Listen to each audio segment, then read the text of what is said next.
قافلہ نکل کے ایک ایسی منزل پہ آیا جہاں پہ آ کے حسین نے قافلے کو روکا. قافلہ رو کے حسین روتے روتے ایک ٹیلے کے پیچھے چلے گئے. کافی دیر تک عالیہ نے دیکھا کہ حسین واپس نہیں آئے. بی بی کی آواز اما فضا، جی شہزادی. عباس کو بلاؤ. جناب عباس ہے. G B be. عباس میرا حسین کہاں ہے؟ بی بی ابھی قافلے سے نکل کے اس ٹیلے کے پیچھے گئے ہیں حسین. عباس جا پتا کر کے میرا حسین کہاں ہے؟ مولا عباس نے حسین کے گھوڑے کے قدموں کے پیچھے اپنے گھوڑے کے قدم چلائے. کتابیں لکھتی ہے ٹیلے کے پیچھے حسین سر سے امامہ اتار کے زمین پہ بیٹھے رو رہے تھے. یوں عباس کو آتے دیکھا، سخی نے جلدی سے امامہ اپنے سر پہ رکھا. حسین اٹھنے لگے تھے یا عباس کے دونوں ہاتھ حسین کے قدموں پہ آئے. رو کے کہا تجھے تیری ماں کے پہلو کا واسطہ مجھے بتا تجھے رلایا کس نے؟ جب عباس نے رو کے کہا نا تجھے تیری ماں کے پہلو کا واسطہ مجھے صرف اتنا بتا تجھے اس صحرا میں، تجھے اس ریگستان میں کس نے رلایا؟ حسین رو کے کہتے عباس میں تجھے اس لیے نہیں بتا رہا، عباس میں ہوں بابے کے صبر کا وارث، تو ہے بابے کے جلال کا وارث. عباس میں نے صبر کر لیا، تو کرے گا؟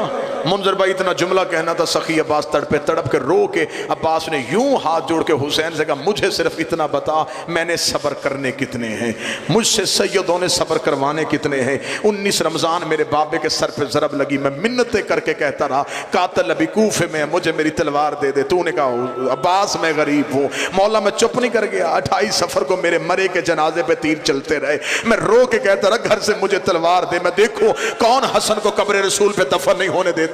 بہن اور بھائی نے اکٹھے ہو کے کہا عباس ہم غریب ہیں. میں چپ نہیں کر گیا. 28 رجب کو اونٹ دروازے پہ آئے. میں منتیں کر کر کے کہتا رہا ایک تلوار مجھے دے دے، ایک مسلم کو دے دے، ایک محمد حنفیہ کو دے دے، ایک اپنے اکبر کو دے دے. تو علی کی بیٹیاں لے کے مدینے بیٹھا رہے. اگر شام سے پہلے کوفے کے دروازے پہ اپنا علم نہ لگاؤ مجھے علی کا لال نہ کہنا. تو نے کہا عباس میں غریب ہوں. مولا میں چپ نہیں کر گیا. مولا تو نے چلتے ہوئے محمل سے اکبر کی بہن کو اتارا. میں رو رو کے کہتا رہا جہاں سکینہ جا رہی ہے وہاں صغرا کو جانے. تو نے کہا عباس میں غریب. مولا میں چپ نہیں کر گیا. مولا کتنے صبر کروانے. حسین رو کے کہتے عباس میرا لال حوصلہ، عباس حوصلہ. عباس ابھی تو بڑے صبر کرنے ہیں. عباس کی آنکھیں نہیں یوں ہیں جیسے بادل برس رہے ہیں. داڑھی آنسوؤں سے بھر گئی. عباس سسکیاں لے کے رونے لگے. حسین نے یوں سخی عباس کو سینے سے لگایا. عباس حوصلہ، عباس حوصلہ. عباس میں تجھے بتا دوں گا. نہیں مولا مجھے بتا آپ کیوں روئے تھے؟ عباس اتنا کیوں بار بار پوچھ رہا ہے؟ عباس رو کہتے میری مجبوری ہے مولا، آپ کو عالیہ نے بلایا ہے. ابھی آپ عالیہ کے محمل کے قریب جائیں گے. علی کی بیٹی تیری آنکھیں دیکھے گی. اگر تیری آنکھ آنسو زینب کو نظر آ گیا. زینب نے مجھے بلا کے پوچھ لیا عباس تو بھی زندہ رہا، حسین بھی روتا رہا. مولا میں کیا جواب دوں گا؟ حسین نے آخری سطر حسین تڑپے. حسین نے تڑپ کے کہا عباس پھر وعدہ کر اگر میں تجھے بتاؤں گا تو صبر کرے گا.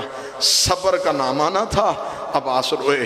عباس رو کے کہتے صرف وعدہ نہیں میں بقیے والی زہرا زامن دیتا ہوں، آپ بتائیں میں صبر کروں گا.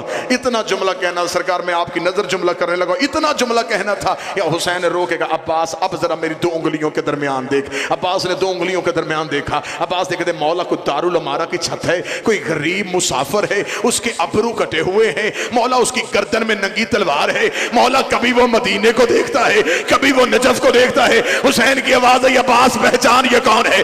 عباس نے حسرت کے ہاتھ ملے. عباس کی آواز آئی ہے مولا کہیں میری رقیہ تو نہیں اجڑ گئی؟ آواز آئی ہاں یہ میرا مسلم ہے. مسلم کا نام آنا تھا.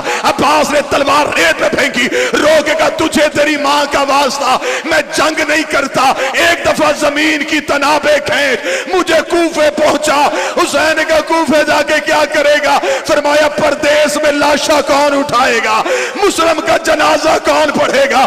آواز آئی اب ذرا زمین پہ دیکھ. عباس کی آواز آئی مولا انگلیاں ہٹا لے. ایک کالے برقے والی بی بی ہے جس کا پہلو پہ ہاتھ ہے. دارالعمارہ کے نیچے اپنی چادر پھیلا کے رو کے کہہ رہی ہے آؤ میرے غریب کا وکیل بیٹا، آؤ میرا کربلا کا پہلا شہید بیٹا.